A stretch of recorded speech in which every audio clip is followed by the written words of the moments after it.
And I think that to Western Europe and to the British, the only thing that's important is Ukraine. And this is why, when it comes to the issues in Ukraine, Trump is pronouncing a whole lot of nonsense and bullshit because he still wants leverage over Europe and the UK, meaning they want him desperately on their side. They want him desperately to remain on board on Project Ukraine. So they are willing to agree to almost anything, as we saw 2 weeks ago in Scotland when Trump summoned Ursula von der Leyen and Keir Starmer. And Ursula von der Leyen agreed to $750 billion in energy trade and energy purchases, $600 billion in direct investments by the EU in the United States, an undisclosed but massive amount of US weapons that they're going to buy from the United States.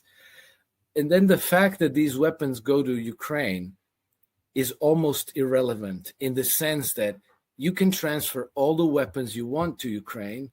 If there's nobody to wield them, it doesn't do anything to change the course of war. Remember, the thing that was critical to the British with regards to Ukraine war was for the United States to provide a security guarantee to Kiev, that is, to a Western aligned government in Kiev. Trump didn't do that. He declined this outright. And this is the only thing that could conceivably change the course of the war. And how? Because the part of the plan was for the French and the British to insert their security forces, which they called them peacekeepers, then they called them reassurance forces, to insert them into Ukraine as a tripwire force. And then when the Russians destroy those troops, then to turn to the United States and say, okay, now it's time for you to honor your obligation here. You said you were providing security guarantee. Our troops just got wiped out. You have to go and confront Russia. So that was the objective, was to bring the United States into the mix and then to escalate to a total war between United States, NATO against Russia. Trump said no. And this is the most important decision because it completely removes any possibility of the United States of going directly to war against Russia. And then for the rest of NATO to take on Russia without the American security guarantee is basically a suicidal mission. And I think this is another one of those things that are so stupid, I can't quite believe that's what they're intending to do. There are a few problems with Zelensky, and that one of them is that since May 2024, he is no longer the president of Ukraine. He's basically a military dictator. And it's very obvious that if you signed any kind of a treaty with Zelensky, some future administration could walk into the government and say, we don't recognize anything Zelensky signed because he was not legitimately the president of Ukraine, because Ukrainian constitution is very precise about the fact that president's term is 5 years and not a day longer, and it cannot be extended for any reason, and the presidential elections cannot be delayed for any reason whatsoever. War, no war, emergency, it's 5 years and that's it. And so I think that we'll find out all this. I wouldn't even waste any brain space on parsing Trump's statements. He's not telling you the truth. This is misdirection. This is a deception, and I think it's aimed at the likes of Merz and Starmer and Macron and von der Leyen so that they could still cling to the hope that Daddy is still with them and that he will bail them out eventually, and that they should spend all their money on American weapons and spend 5% of their GDP on NATO and so on. But another thing I wanted to add, because people often say, oh, enough of this 5D chess that Trump is playing, because how could, Trump, being as shallow as he comes across as, he wouldn't be playing 5D chess in this way. I'm giving him too much credit. I think that it appears as 5D chess to us because we have been systematically misinformed about what's really going on. If you're sitting in the halls of power in the government and you have your intelligence people telling you what's going on, who are on the ground in Ukraine, then this is not 5D chess. This is mafia style dealing. This is all you need is street smarts. All you need is like a gangster mindset, and that's what you would be doing. The fact that it appears like 5D chess to us from the frog's perspective, it doesn't make it 5D chess.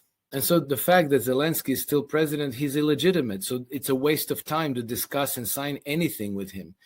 And this is so obvious that I'm sure that the American administration, the people in the administration, perfectly understand this.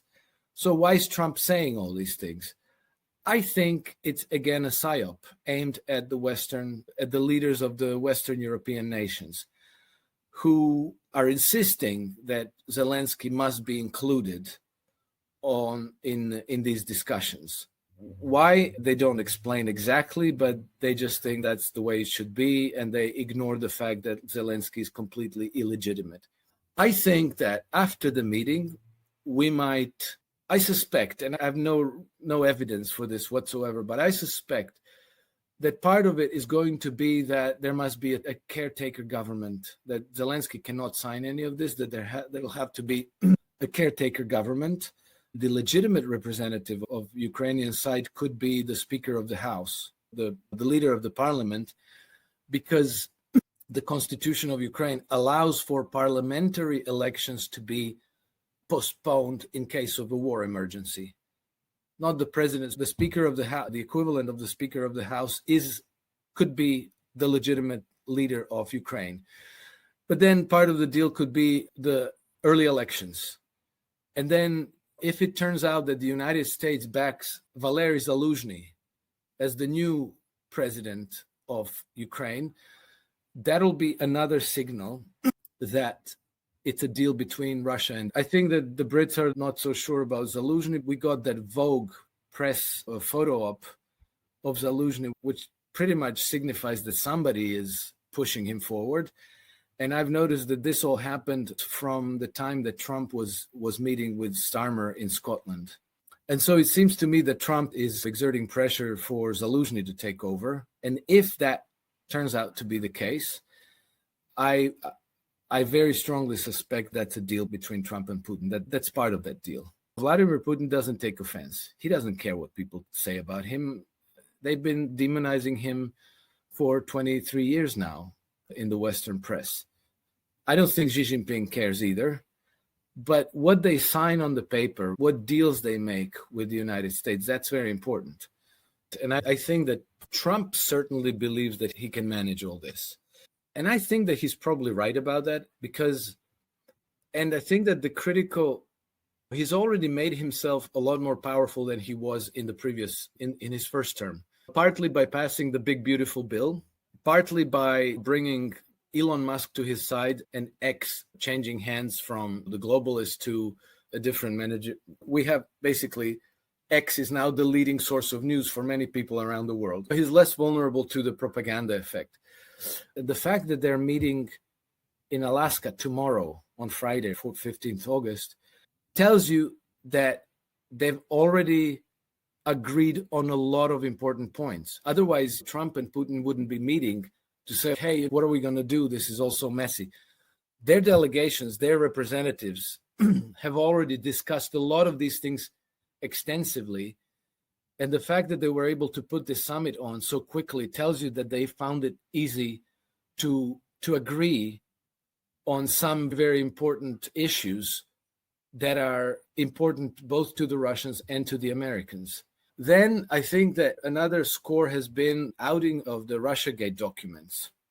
And I think that a very important lever of power are the Epstein files, which the administration has in their hands. And I think that they opted, instead of releasing it to the public, to use it as a political leverage.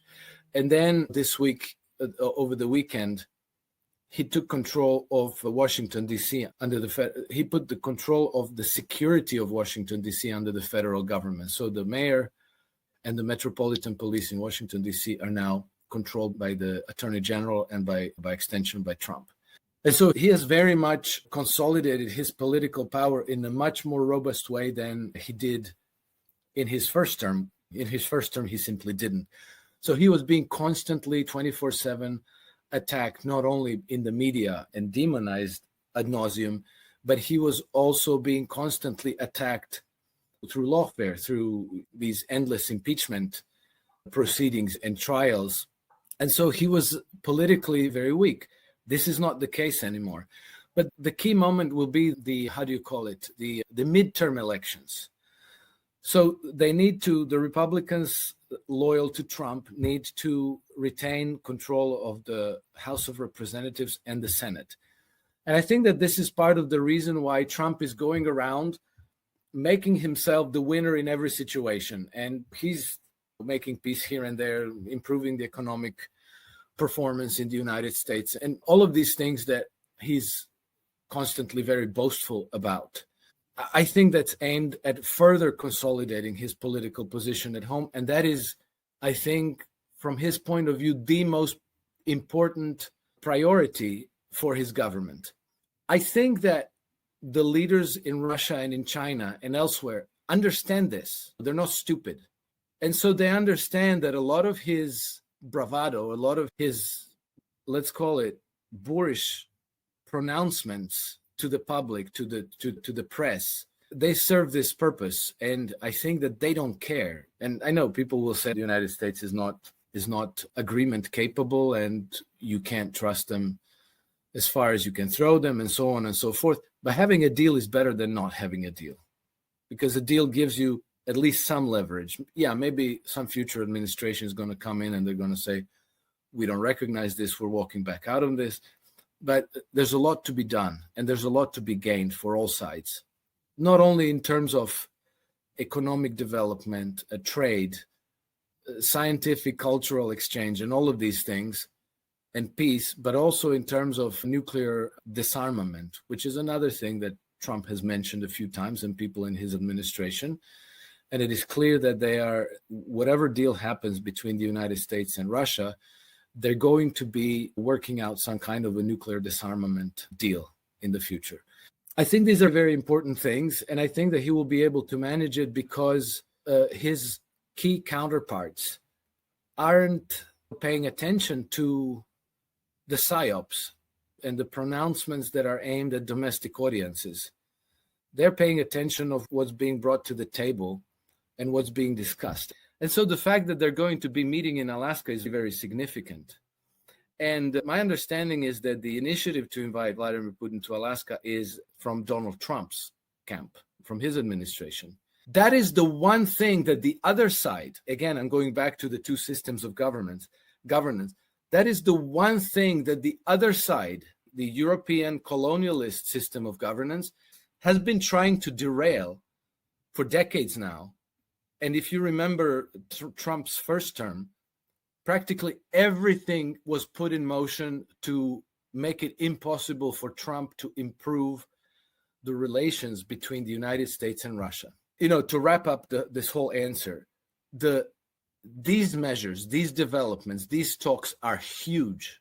Trump talking about being disappointed in Vladimir Putin, about how he's going to end the war, all of this, these are just misdirection propaganda pieces directed at the Western audiences to make Trump look like he's tough, like he's imposing solutions and measures on Vladimir Putin, like he's the alpha male in that combination. And that's purely self-serving for his own political reasons. But nevertheless, you have to try to slot him on this side or that side of the great geopolitical fault line. And so if he is in the globalist camp, in the colonialist camp, that would be obvious. But it isn't obvious. What is obvious is that he's moving away from that, and he's trying to make deals not only with the Russians and with the Chinese, he's trying to make deals with the Iranians. And I think that he will persist in this. But this is why I still feel positive about the policy direction of the United States under Trump. But the actual direction of policy development is very positive. And that's why I remain positive, even though I acknowledge that Trump is behaving in a very boorish way.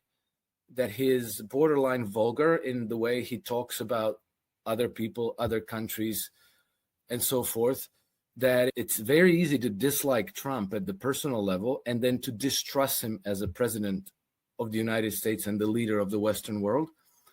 Now, last week I met with one of Croatia's leading military strategists, Admiral Domazet, and he has led the Croatian army through our war in the 1990s.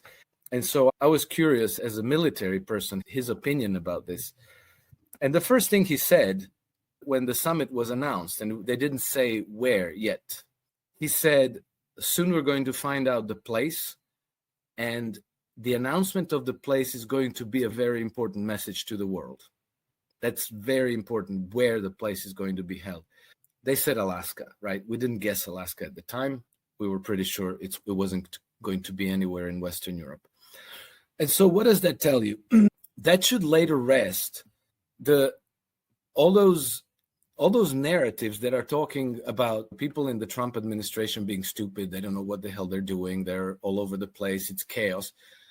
I don't think that's the case either, because the choice of Alaska is extremely significant.